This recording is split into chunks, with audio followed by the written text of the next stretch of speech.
Well, I guess I ought to really talk about the work that I was doing in the early 90s instead of all the travelling that I did, which was great. But of course I really needed to earn some money as well. And one of the things that I decided to do was to sign up with a company called CareWatch here in Brighton. And you go into people's homes and do all sorts of things for them, either shopping or looking after them. In the early days, when I went to sign up, I think they weren't so worried about what qualifications you had and also what experience you had. But now I think over the last few years, social services have certainly made an impact on that, and people are vetted a great deal more, which is quite wise and sensible really, because going into people's homes you need to have people who are not only caring but also honest. So I guess now, and I think they did for me, they did a police check and I must have passed with the police check because I got the job okay. One of the first jobs that I had was with a young woman who I discovered after going there a few times was schizophrenic, and she used to talk about people on the television who were telling her to kill people. It was kind of a scary experience, but she never attacked me or anyone else, I don't think, who went there. And occasionally she would be taken away, and then I would not go there, of course. And over the few months that I did her, I then took on a lot of other jobs, and some of them were just going in and shopping for someone and bringing their shopping back, and quite often doing some cleaning as well, and mostly talking really. Nearly all the people that I worked with, one of their real things was needing to talk to someone, and so that was really, and I think still is, the main point of a carer going in. Some of the people that I worked for, you had to go in early in the morning and get them up and out of bed, and often needed to wash them and dress them. And often it's a case of stepping into their home and their wives or their husbands were still there and looking after them, but not able to look after them all the time. So that was the job that a carer had to do.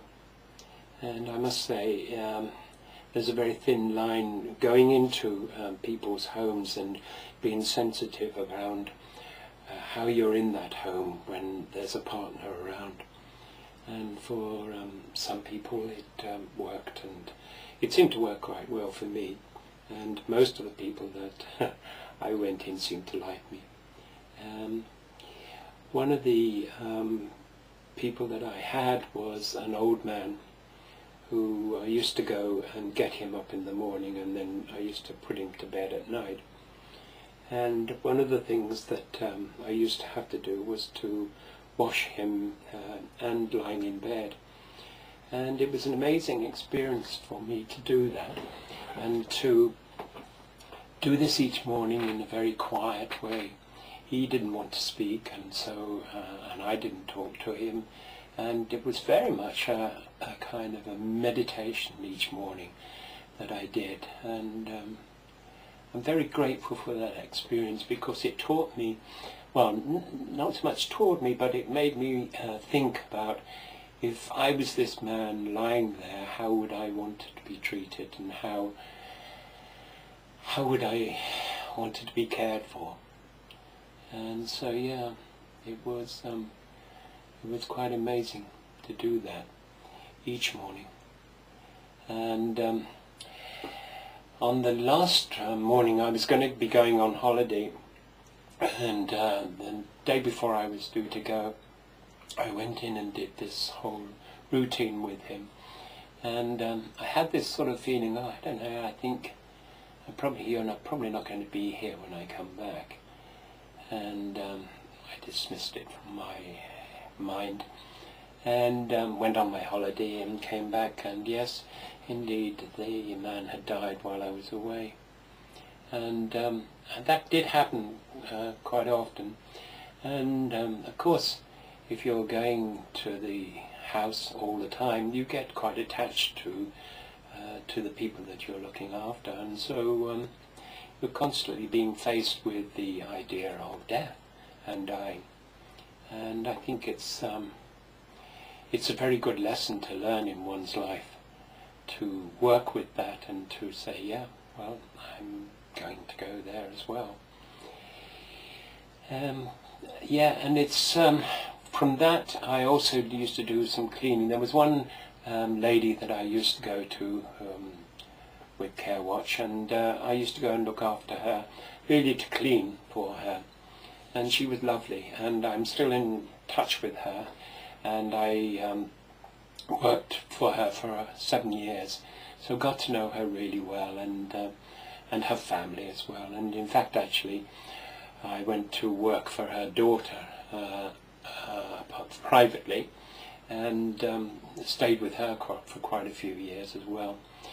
And this is one street where there were some really lovely people, and in fact at one stage I was working in 3 different houses in this one street, and they're all great friends of mine, and some of them had children, so it was really great going into a house where the energy was totally different, because children bring a different energy to older people. And so for me there was this lovely balance of working in houses where you had children running around and the mess that they create and the energy that they have, and then going into a quiet, more peaceful kind of place where yeah, death is very much there.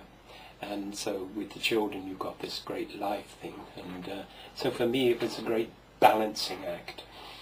Yeah, and in some ways I was quite sad to give that all up, but I actually had real troubles with my knees, and so it really was difficult for me to be kneeling down, so I stopped doing that. And in any case, I think I was then around 65, so it was time for me to take it easy, and that's what I did. So I'm going to talk next time about, in that same period of time that I was doing the care work, I also then went back to Findhorn, the community that I lived in, and started working with my workshops with the gay men. And I'm going to talk about that in my next video. So that's it for now, and have fun. Bye.